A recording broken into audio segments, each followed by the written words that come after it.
Dear students, today we will discuss about important points about uniform motion along a straight line.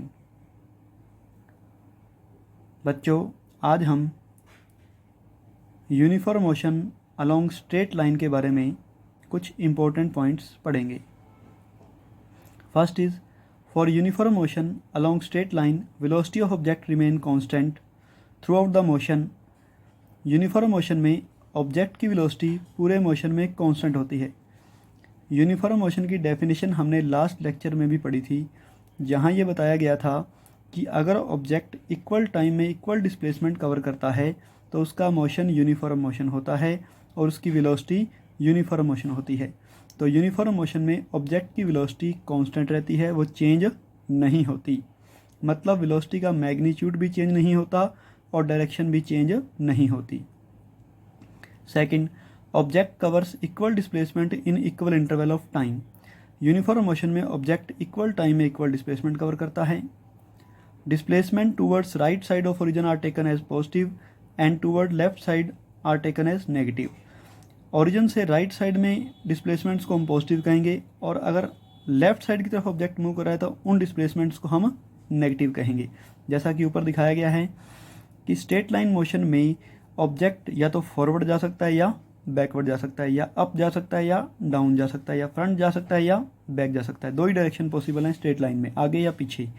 अगर एक direction में जाएगा उसको हमने पॉजिटिव कहा है, तो उससे अपोजिट डायरेक्शन के मोशन को हमें नेगेटिव कहना पड़ेगा.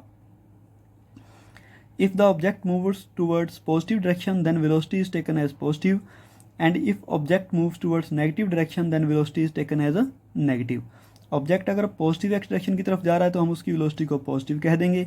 अगर ऑब्जेक्ट नेगेटिव एक्स डायरेक्शन की तरफ जा रहा है तो हम उसकी वेलोसिटी को नेगेटिव कह देंगे. तो ये पॉइंट्स आपको uniform motion along straight line के लिए ध्यान रखने हैं. Next is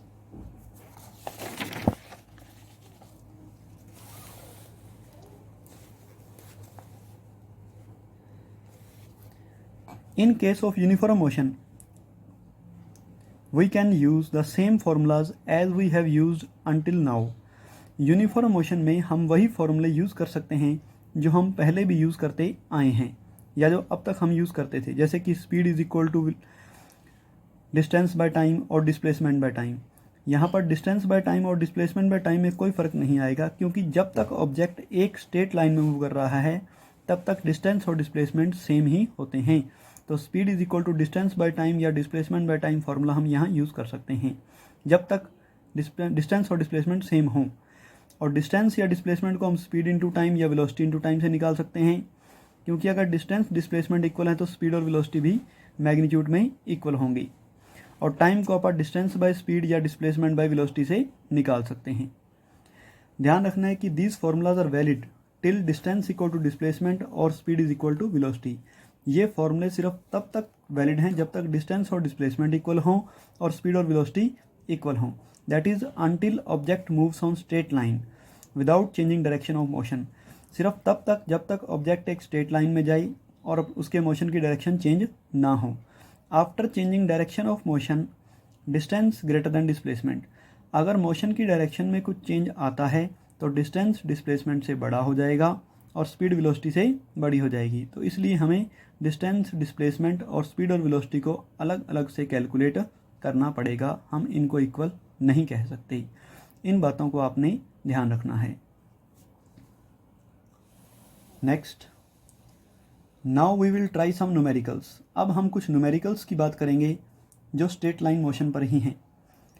an object move straight from A to B with speed 5 meter per second and then moves back from B to C with speed 3 meter per second. Calculates its overall speed and velocity. एक object A से B तक जाता है 5 metre per second की speed से और फिर B से C तक वापस आता है 3 मीटर पर सेकंड की स्पीड से. तो पूरे मोशन में हमने उसकी स्पीड और वेलोसिटी निकालनी है. तो अगर हम पूरे मोशन की बात करें तो स्पीड निकालने के लिए हमें distance travel by time taken formula use करना होगा. तो डिस्टेंस ट्रेवल कितना हुआ, A B plus B C.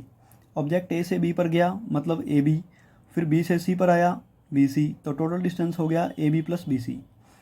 अब ए से बी तक जाने में उसको कितना टाइम लगा, time t1 is equal to distance by speed equal to 20/5 is equal to 4 second. और ऐसे ही बी से सी तक आने में उसको कितना टाइम लगा, यहाँ पर t2 टाइम हम निकालेंगे, तो बी से सी तक का डिस्टेंस 6 मीटर है और स्पीड उसकी 3 मीटर पर सेकेंड है, तो टाइम 2 सेकेंड आएगा। तो टोटल टाइम हमारे पास हो जाएगा 6 सेकेंड और टोटल डिस्टेंस है हमारे पास 26 मीटर। तो स्पीड आएगी बच्चों 26/6 equal to 13/3 equal to 4.33 metre per second. तो ये उसके overall motion from A to B और B to C total motion के लिए एवरेज स्पीड आ गई 4.33 मीटर पर सेकेंड। लेकिन अगर हम वेलोसिटी निकालें तो वेलोसिटी के लिए हमें चाहिए डिस्प्लेसमेंट। अगर हम ए टू बी और बी टू सी तक का मोशन देखें तो ऑब्जेक्ट की इनिशियल पोजीशन ए है और फाइनल पोजीशन सी है। तो ए और सी के बीच में जो डिस्प्लेसमेंट उसकी हुई है वो सिर्फ 14 मीटर है बच्चों, क्योंकि 20 मीटर गया था, 6 मीटर वापस आ गया, तो डिस्प्लेसमेंट उसकी 14 मीटर की है। तो डिस्प्लेसमेंट को हम 14 मीटर पुट करेंगे और टाइम देखो ए से बी तक जाने में 4 सेकंड और बी से सी तक आने में 2 सेकंड, टाइम अभी भी 6 सेकंड ही है। इसलिए उस ऑब्जेक्ट की जो एवरेज वेलोसिटी आएगी वो average velocity displacement by time equal to 14/6 equal to 7/3 equal to 2.33 metre per second आएगी। तो इस तरह से इस मोशन में डायरेक्शन चेंज हुई है, ऑब्जेक्ट ए से बी तक गया फिर मुड़ के बी से सी पर आया, तो डिस्टेंस और डिस्प्लेसमेंट सेम नहीं है, इसलिए स्पीड और वेलोसिटी सेम नहीं आई। Next, an object moves on semi circle of radius 10 metre in 10 second, find speed and velocity of object. एक ऑब्जेक्ट एक सेमी सर्कल जिसकी रेडियस 10 मीटर है पर मूव करता है 10 सेकंड में, हमने ऑब्जेक्ट की स्पीड और वेलोसिटी निकालनी है। जैसा कि आप डायग्राम में देख रहे हो, ऑब्जेक्ट ए से सी और सी से बी पर जाता है, तो उसका डिस्टेंस ट्रेवल्ड सर्कल की सरकमफ्रेंस का हाफ होगा, परिधि का आधा होगा। तो डिस्टेंस ट्रेवल हमने सरकमफ्रेंस बाय 2 लिख दिया, मतलब 2πr/2, जिसको हम πr कह सकते हैं। वैल्यू पुट करेंगे, पाई की वैल्यू और आर रेडियस की वैल्यू, तो हमारे पास रिजल्ट आएगा 31.4 मीटर। ये डिस्टेंस ट्रेवल्ड है। टाइम टेकन 10 सेकेंड है, इसलिए जो एवरेज स्पीड आएगी वो distance travelled by time taken मतलब 3.14 मीटर पर सेकेंड आएगी। अगर हम बात करें डिस्प्लेसमेंट की, तो displacement is shortest distance between initial and final position. तो ऑब्जेक्ट की इनिशियल पोजीशन ए है और फाइनल पोजीशन बी है, तो ए और बी के बीच का शॉर्टेस्ट डिस्टेंस मतलब straight line distance A B है, जो कि इस सर्कल के डायामीटर के इक्वल होगा, मतलब 20 मीटर के इक्वल होगा। इसलिए velocity is equal to displacement by time, 20/10 is equal to 2 metre per second. यहाँ पर भी देखो ऑब्जेक्ट सर्कुलर पाथ पर मूव कर रहा है, और जब सर्कल पर मूव करता है ऐसे ही, तो उसके मोशन की डायरेक्शन चेंज हो रही है, मोशन की डायरेक्शन चेंज हो रही है, इसलिए डिस्टेंस और डिस्प्लेसमेंट सेम नहीं है और स्पीड और वेलोसिटी सेम नहीं है। Next is an object moves 90 kilometre towards east in 2 hour and then 60 kilometre towards north in 1 hour. एक ऑब्जेक्ट ईस्ट की तरफ 90 किलोमीटर 2 घंटे में और नॉर्थ की तरफ 60 किलोमीटर 1 घंटे में मूव करता है। हमने ऑब्जेक्ट की एवरेज स्पीड और एवरेज वेलोसिटी निकालनी है। तो एवरेज स्पीड निकालने के लिए हमें टोटल डिस्टेंस ट्रेवल्ड निकालना होगा, जो कि 90 + 60 इक्वल टू 150 किलोमीटर आएगा। तो टोटल टाइम 2 घंटे ईस्ट की तरफ और 1 घंटा नॉर्थ की तरफ, टोटल टाइम 3 आवर्स हो जाएगा।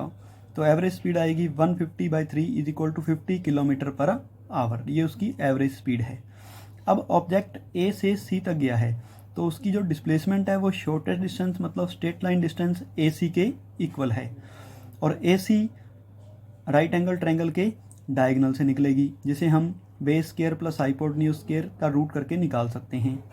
यहाँ पर 90 स्क्वायर प्लस 60 स्क्वायर को सोल्व करेंगे तो हमारे पास ए सी की वैल्यू आ जाएगी 108.16 किलोमीटर। तो वेलोसिटी हो जाएगी बच्चों displacement by time means 36.05 kilometre per our. तो यहाँ पर भी ऑब्जेक्ट के मोशन की डायरेक्शन बी पर चेंज हुई है, इसलिए डिस्टेंस और डिस्प्लेसमेंट सेम नहीं है और स्पीड और वेलोसिटी सेम नहीं है। नेक्स्ट,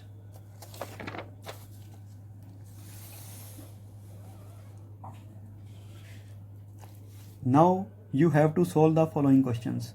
बच्चों अब डिस्टेंस, डिस्प्लेसमेंट, स्पीड और वेलोसिटी पर ही आपको कुछ क्वेश्चंस दिए जा रहे हैं। इन क्वेश्चंस को आपने सोल्व करना है। ये क्वेश्चंस आप देख सकते हो। फर्स्ट क्वेश्चन आपके सामने है, सेकंड क्वेश्चन,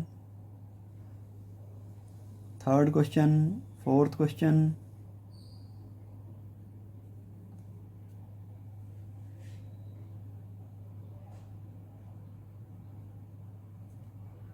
इसी तरह से फिफ्थ और सिक्स्थ क्वेश्चन। ये क्वेश्चंस आपको सॉल्व करने हैं। इन क्वेश्चंस को आप ट्राई कीजिए। अगर किसी क्वेश्चन में कोई प्रॉब्लम आए तो आप मेरे साथ डिस्कस कर सकते हैं। Thank you.